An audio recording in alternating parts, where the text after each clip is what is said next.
Hey guys, it's Jake. And in 2019, I went to Beijing, China. I thought that the city was great, but I had a couple challenges. And any challenge that I had was because my own lack of research. So I wanted to share with you what I learned so you don't make the same mistakes that I did. So let's dive in.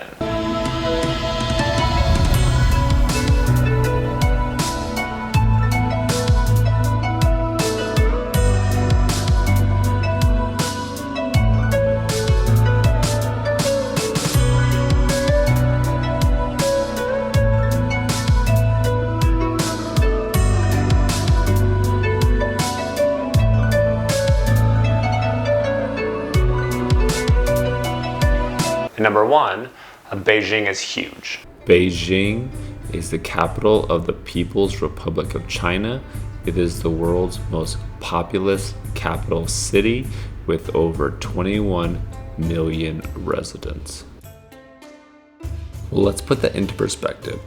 If Beijing was in the United States, it would be tied with Florida as the third most populated state. The city covers 6,336 square miles, which is equivalent to 16,400 kilometers squared. In the US, that is bigger than the state of Connecticut, or internationally, it is half the size of the country of Belgium. This means that even if something looks close on a map, it is very likely going to be a 30-minute walk minimum. I fell into this trap far too many times. Here is a quick example. The hostel that I was staying at was in the middle of the road, and it says that it was a 6-minute walk, but it felt a lot longer. But maybe I walked slow. Number two, you probably can't use your favorite apps. Currently, the government in China is the government of the People's Republic of China. It is collectively the state authority in China under the exclusive political leadership of the Communist Party of China.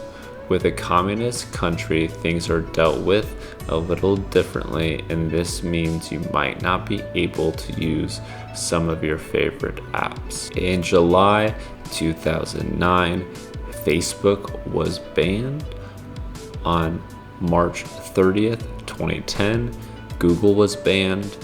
In 2014, Instagram was banned, and in 2017, WhatsApp was banned. For me, this was quite the problem since I use Google Maps to navigate anytime I go to a new city.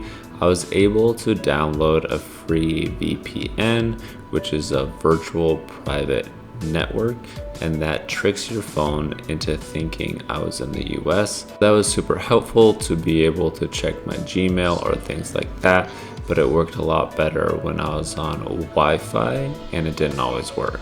And number three, and they use different apps. The first time I went to go buy something, everyone was using their phones to pay. I didn't know what they were using, but knew I didn't have it. It is common to use WeChat or Alipay to pay for things, or simply using cash. I tried to make an account but wasn't able to, and was limited to only paying in cash, which made things more of a challenge. I tried to use credit cards when I could, but that wasn't always an option. And number four, and if you want to try local food, take a food tour. So this is my own fault. I went in knowing no Mandarin and was just hoping to be able to look at pictures and figure it out. I had a couple experiences where I went in and there were no signs or pictures, so I just pointed and used my fingers. I was only laughed at once and still got the food I was asking for, so I was okay with it. I did go to places like Chaplin and Beer, Quan Jude, and there was typically someone who spoke some English, which was helpful. At Gwangju, one of the people went above and beyond and even showed me how to eat the roasted duck properly. Because of this, if you're interested in trying authentic Chinese food, I highly recommend you take a food tour, and I wish I would have. If you guys are liking what you're seeing, then I would really appreciate it if you hit the like button. It is a huge help for a small channel like me. Number 5, most places that you want to go, you'll need a ticket. Whether you want to go to the Forbidden City, Temple of Heaven, Beehive Park, the Jingsan Park Lookout, or elsewhere, you'll need a ticket. And this isn't a negative, but just make sure that you'll have enough cash to be able to pay. Number 6, make sure you buy the right ticket. So while we're on the topic of tickets, make sure that you have the right one. I had difficulty communicating and didn't get the right ticket to the Temple of Heaven and was only able to get this close. When it came to the Forbidden City, I had purchased a ticket ahead of time, but something was wrong, so I spent about 10 minutes using a text translator on my phone, trying to see what went wrong. I ended up needing to repay, but I got in, and that was all I was worried about.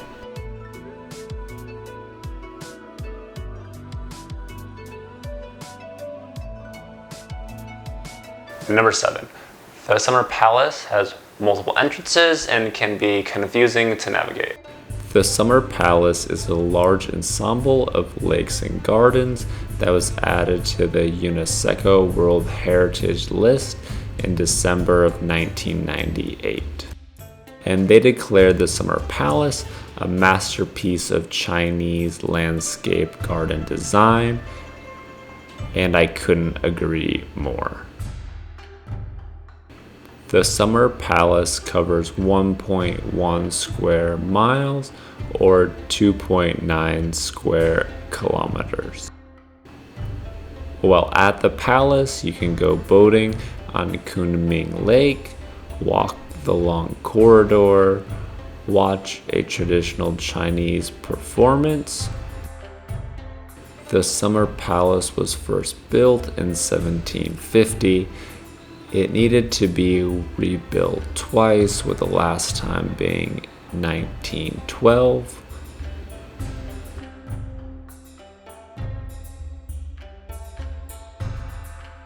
It was first opened to the public in 1924. Summer is the best time to visit the Summer Palace. In the winter, the lake is frozen and the cruise is not available. The entrance fee does not include areas like Longevity Hill and the Opera Recital area, which require a further payment to enter. But when I entered, I went through one entrance and tried to get to the lake, but wasn't able to get over there. I walked around the outside of the wall. I showed the guy the ticket, and he tried to tell me that the ticket wouldn't work, but I think he felt bad for me and just let me go ahead. Make sure you know what time that things open and close. So this one is a twofer for you. When it comes to a lot of the attraction, they close at 5 p.m. So make sure you get there before they close. And I wasn't aware of this, and because of that, I missed my chance to check out the Lama Temple and the Confucius Temple. And also, when you take a flight, the gate closes earlier than they do in the United States. They typically close 45 minutes to 1 hour before the flight because the crew that checks you in is the one working the flight. I didn't know this, and I ended up spending the night in the Shanghai airport because of it. If you guys want to be around for when I put out my newest video, do not forget to subscribe. Number 9, should you take a tour to the Great Wall of China?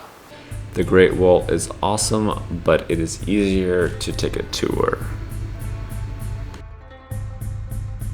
They limit the number of people or tours at a time so that it is not overcrowded.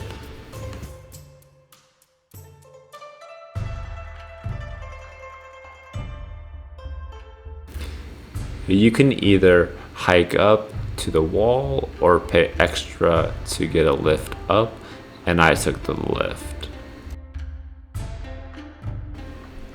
When I took my tour, they had other things that were built in. I think they try to make it more appealing.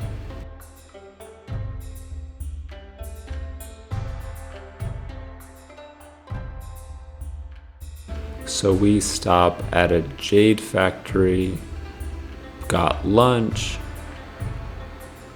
went to the Ming tombs,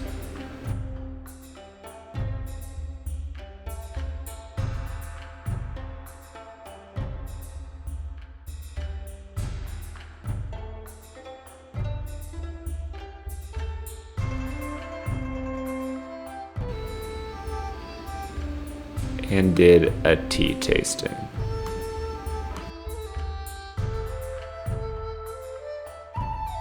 I thought the tea tasting was cool, and so were the Ming tombs, but the rest I could have done without.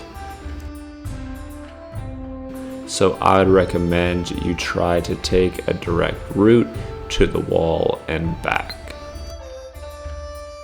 The issue with air quality is real. When I went, it was 2019, before people were wearing masks normally, but you still saw people on occasion wearing them in Beijing.